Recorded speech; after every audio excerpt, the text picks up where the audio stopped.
Kanye West. That's our brother. We can't throw him away. Yeah, Kanye West. You went to his concert. I go to I've been to a number of his concerts. I remember the first time I saw him, he was opening up for Usher on a Confessions tour. Yeah. That's how far back I've been. Well, you went to his most recent concert. Yeah, I was at the in LA. Jesus is King. We told that story on live. Yeah, I went to Sunday service, man. Yeah, you went to Sunday service. It was a moment. Because we was at Complex Con, me, Mike, Jamal, we was at Complex Con in LA in Long Beach. Yeah. And he had his show, and you brought tickets to the show for all of us. Yeah, man. And good guy. You was about to go. It was in Inglewood, and you got in the Uber. And nobody else got in. Yo, listen, let's paint this picture. It was like 3:00. I'm like, yo, this show starts at 4. Like, I'm calling this Uber right now, guys.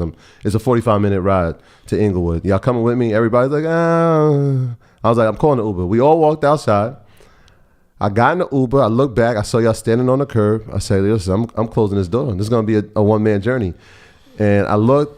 And y'all took 2 steps backwards, and I closed the door, and I said, I'm going. Yeah, nah, it was a fact. Shout out to Kanye. No disrespect.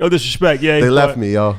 Just wasn't in the vibe. Just you got to be mentally prepared for that. And I'm not mad at it. I told you I doubled back. I came back. I was like, you know what? Some things you need to experience by yourself.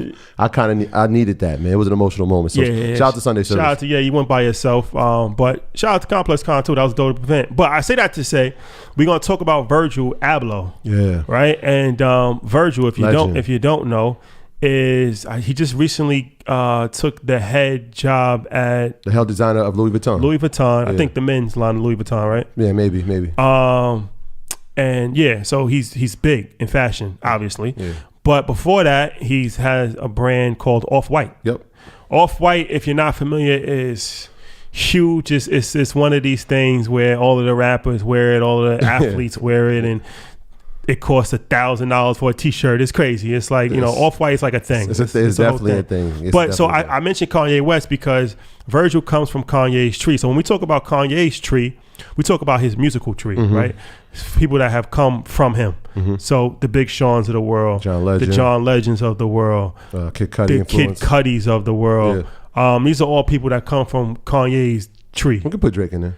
No, we can't put Drake in there. Got to. No, we can't play with Drake like that. But so shout out to the 6 guard. So that's OD. So but music is crazy. His branches is crazy in music. But even more impressive is his fashion. Yeah. So people, I would say more impressive. The people who come from under Kanye in fashion is Jerry Lorenzo. Yeah, Fair of God. Yep. Virgil Abloh, who we just spoke Obviously about. Off-White. Yep. Don C. Who worked the Jordan brand. Yep. And what else did he do? He still has it. And he has the RSVP shop. Yeah. He has a couple of deals. He did a deal with the NBA where he licensed some of their stuff. Yeah, Don C's dope. And Virgil and Kanye actually moved to all of them. All literally for like 6 months, and they interned at Louis Vuitton. So it's crazy. So all right, Louis Vuitton Don actually. Louis Vuitton Don. Yeah, he got his whole name from that whole vibe. So what happens? Okay, so Virgil starts a company called Off-White, right? And Off-White blows up. Off-White becomes a really big thing. Yeah. And it's one of those things, like I said, where everybody's it's like you got to get an Off-White shirt. Well, it started before. Like, he built the buzz because he had there was like this Pyrex vision, that fashion line that he had done. But he was putting it on other pieces of clothing. So you might see a Champion sweatshirt, but it had like the Pyrex stuff on it. So Pusha T, obviously, that made sense, right? He's part of that crew, that conglomerate, that Kanye conglomerate. So they was wearing it. And then that Pyrex became a big thing. Like, Jay wears it, now it's big. And then somebody saw the light in him. Yeah, that's a fact. So Marcelo Braun, that's his name? Burlon. Marcelo. Yeah, you got it. Marcelo Burlon recruits him to come to Italy, right? And so he owns the New Guard Group. Yeah, he has 2 partners. Yeah. Which is a fashion conglomerate, right? So he takes him to Italy and he shows him their manufacturing factories. We start laughing because it's like when Kanye was on Sway and he was like, "You don't got the answer." He was talking and nobody really understood what he was talking about, and he was like, "I can't produce at this level. I can't produce." And they're like, "Why would you, like, what are you talking about?" And he's like, "You don't got the answer, Sway. They only gonna give us t-shirts and hats." And so he's like, and even Charlamagne was like, nobody really knew what he was talking about. He didn't really do a good job of explaining what he was talking about, but he was just saying like he didn't have the factories to produce. And it just didn't go over well, right? So that sounds about accurate. But it's crazy because it's like when Virgil, they said when he went there and he saw the factories. I don't know what these factories. It's like magical. It's like Willy Wonka and the chocolate factory. Yeah. So he saw these factories and he realized that he couldn't compete. Yeah, he said it was a no-brainer. Get down, lay down, type vibe. So he sells his company. And you know what's crazy is that, shout out to Dapper Dan, but when Dapper Dan was on the Breakfast Club, that's what really started this whole vibe. Because when Dapper Dan was on the Breakfast Club, shout out to Dapper Dan, and Charlamagne kept pushing him like, yo, why don't you just own your own joint? Like, why are you working for Gucci? You've done so much for this company. You brought streetwear and couture together. Like, create your own thing. Why don't you create your own thing? So then he kept pushing him on that, and then Dap was like, well, what black designer owns their own outright, like on a high level, on a very high level? And he was like, Off-White, Virgil. And then he was like, does he? Does he? so then Charlamagne was like, well, what does that mean? What are you saying? He's like, I'm not saying anything. He's like, do your research. I promise you. Like, as soon as I saw that. And then 1 week later, this whole story comes out. I was like, yo, I'm doing the research. And then we found this. I'm like, surprise. It turns out that he doesn't own Off-White. New Guard Group owned Off-White, right? A majority stake. Majority stake. Yeah. So what happens is that he sold it to the New Guard Group. All right, it happens all the time. People sell their companies. But what makes this interesting is that he still has control over it in a certain way because he kept the licensing, right? Yeah. So this is very important. This is where the story gets interesting. So he sold the company to the New Guard Group, but he kept the licensing rights. Mm-hmm. So what happens is that New Guard was in control of development, distribution, and manufacturing. Yep. So they pretty much everything. Everything, right? But he was in control of licensing. So in order for them to put it in any store or to sell it effectively, they have to rent the licensing rights from him. Mm-hmm. And then they split. They didn't say what their agreement was as far as the split, but they split. Let's just say hypothetically it's 50-50 split. And so he still makes money, but he's not actually doing anything, which actually works out for him because now he could focus his energy on running Louis Vuitton. Yeah, and that's the beautiful thing about licensing and trademarking is that he can do it with this one. And right now, this deal that he has with New Guard, and we'll talk about who they sold it to, is that this one's exclusive. But the next time, and like we said, we don't know the terms of the money in the contract. We don't know the terms of the years either. But as soon as this deal's done, he can license to New Guard. He can license to this person. He could do it as many times or with whoever he wants. So the licensing thing is extremely, it's an interesting conversation especially when it comes to fashion, because people don't fully understand. Like, you know who's huge in fashion? Disney. Yeah. You never really think about it like this. And shout out to Prince Darnell, another EYL alumni. Yeah. He was in a store, I think, like a month ago, and he did a whole Instagram clip about this. But Disney licensed their characters out all the time, all the time, especially fashion. They're real big in fashion. So we talked about like back in the day with Iceberg, with Goofy, with Goofy, and Goofy was on all the sweaters. Yeah, they're not using Goofy. Just saying, I want to use Goofy. Yeah, no, you can't do that. It's a selling it. You gotta license it. Yeah, they had Mickey too. I remember the sweater. Mickey had the wand. So they had Mickey, they had Goofy, Peanuts. They also licensed that, but it's like they have to pay to use those characters. Yeah, and the crazy thing is like, so when you go in the mall, because you see, especially now it's holiday time, you see a bunch of shirts with Snoopy, Mickey Mouse, especially Mickey Mouse. Yeah, Mickey Mouse, over. Minnie Mouse. They're huge. You never really paid attention, right? But if you go and you look at the tag, they're not going to say Disney. Right. You could go in Old Navy right now and find a Mickey Mouse t-shirt. Yeah. Or Urban Outfitters. And all of these different companies that put those characters on it, they have to pay Disney. Yeah. Right? So they license their characters out on fashion. They license other stuff out too. They license music. Yeah. They like the Netflix. Right. Like and movies. Before they started their own streaming service, all of the Marvel catalog was on Netflix. Right. Netflix is paying Disney big money to use that. It's the reason why now, like with Disney Plus, that all like Black Panther's not on Disney Plus yet, or like Star Wars: The New Hope is not on Disney Plus yet, because the licensing agreement hasn't run out. As soon as it does, that'll be on Disney Plus. Netflix will never see another Disney product. Yeah, so it's the same thing with fashion, and some of your top favorite designers, they don't own. Right.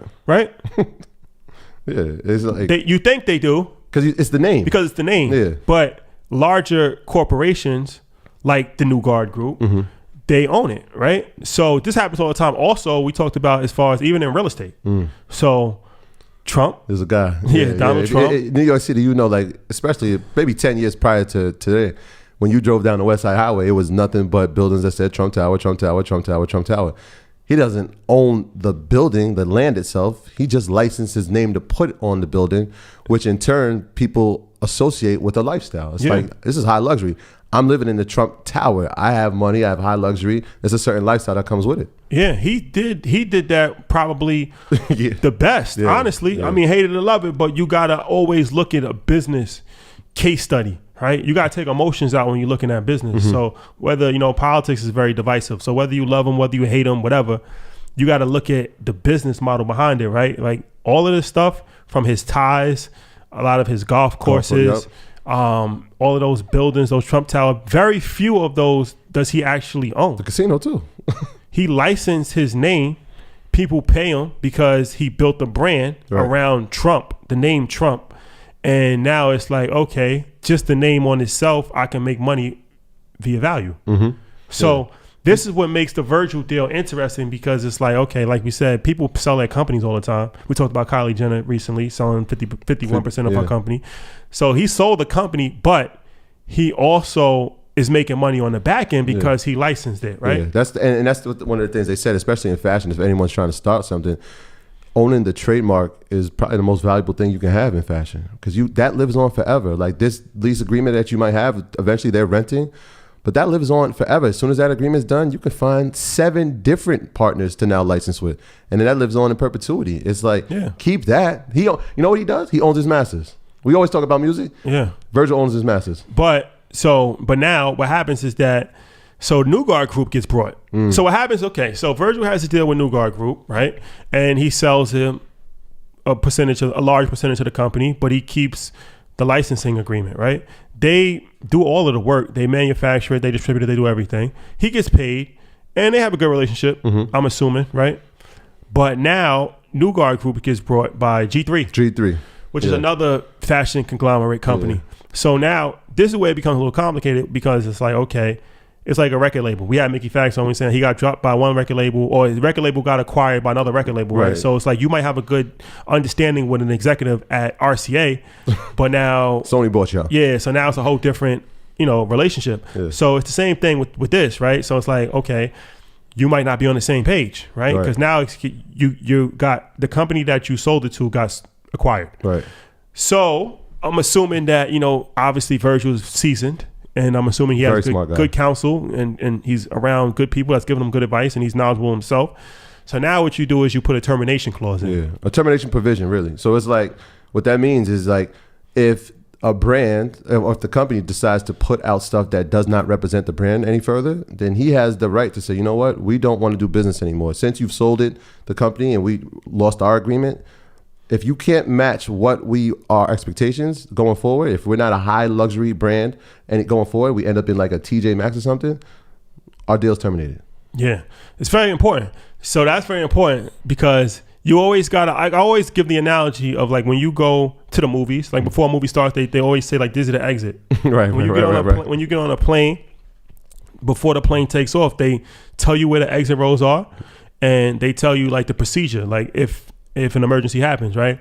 So if you really on point, when you go to any building, you always got to recognize the exit before you, because it's like getting out is more important than getting in. You have to identify the exit, preferably before you even get in. Right. Because you don't want to get somewhere and you don't know. Then you got to kind of like walk around the room. Where's the exit? So if you like presidents, right? They already mapped out the exit strategy before they actually get in. That's the Secret Service's job. So in business, it's no different. Before you do a deal, you got to figure out the exit strategy. Yeah. Hopefully it doesn't go bad, but you always got to think, what if it does, right? It's like getting a prenuptial agreement when you get married. What's that? Well, hopefully you never have to use it. But just in case, 50% chance that it doesn't work out. You got your walking papers already established. So that's extremely important for entrepreneurs. And this is a very high level case, but any level of businessship, partnership, whenever you are doing business with somebody, you always got to have an exit built in. Because if not, now you get screwed. Yeah, you're going to get stuck or dropped. Yeah. And G3, so they also own Donna Karan, right? Yeah. So the Donna Karan story is interesting as well because that's like the flip side of the Virgil situation. Right. Yeah. Right. Like, she didn't license her name. Right. She didn't license her name, and she got acquired. She actually got acquired by LVMH. LVMH. Shout out to Wall Street Trapper. We talked about that in episode LVMH. 40, and they just 44. did a deal with Tiffany's. They just bought Tiffany's for $16 billion. LVMH, one of the largest companies in the world. The largest. High fashion, high luxury. Well, one of the largest. Yeah. Well, Apple's the largest. Right. I'm talking about fashion. Oh, fashion. Yeah, for sure. So LVMH, like I said, we talked about that in episode 44 of Wall Street Trapper. Yeah. But they own Louis Vuitton, Hennessy, Moet, a bunch of different stuff. Yeah. Tiffany's now. Yeah. They own a long list of high fashion and just high lifestyle items. Yeah. So she sold her company to them in 2000 for $450 million. That's a lot of money. But that took her out the game, right? But they still use her name. Yeah, she sold her brand and her entity. So Donna Karan International, which encompasses DKNY and everything else that comes with Donna Karan. Yeah. But now, so they sold it to G3, another G3 acquirer, in 2015 for $650 million. So they made 200. So they made 200 mil. But during that, like when they sell it, she steps down. Right, so she steps down from her position. I think when she sold it to LVMH, she stayed on as head designer. 2015, she steps down. So now she has nothing to do with the brand. No, she's done. And but the brand still makes money. The brand's super profitable. Right, Yeah. like last year, I think $570 million in profit. She gets none of it, and she has no say in a brand that has her name. It's like she could walk into any store and say Donna Karan, and it's like, wait, they made that, and she could do nothing, even though it has her name on it. She can't use it. That's interesting because, like I said, a lot of times people don't fully understand, like when they just see headlines in the news. But these are things that I think any entrepreneur can learn from because it's like, okay, it's a very savvy move that he did where he sold the company, but he kept the licensing rights, right? So now he's still going to make money in perpetuity as long as he keeps that agreement. The next deal going to be silly. And as long as the company keeps growing, now he can renegotiate next time and get even more. Yeah, because and that's the thing. It's like when you see this is an exclusive deal. So like you'll see Off-White, like they just did the IKEA drop. Did you see that? They put the Off-White IKEA furniture. Nah, I heard about it. It was crazy. So like that sells out like that. Like the brand just grows. Once this deal is over, whenever it is, like can you imagine the lineup of people who are coming to knock on that door to use the licensing? It's gonna be ridiculous. He could do it like right now. It's exclusive, so he can only use through New Guard. But I can't imagine like what's gonna happen when he's a free agent and it's like, yo, who wants to use the license? He's gonna be out of this world. Yeah, sometimes you get paid on front and the back end. Yeah, man. And the Louis Vuitton stuff is moving crazy. Yeah, that's a fact. That's a fact. So yeah, we gotta get him more on Earn Your Leisure. That's a fact. Make it happen, y'all. Shout out to Earners, get on it. We gotta make that happen.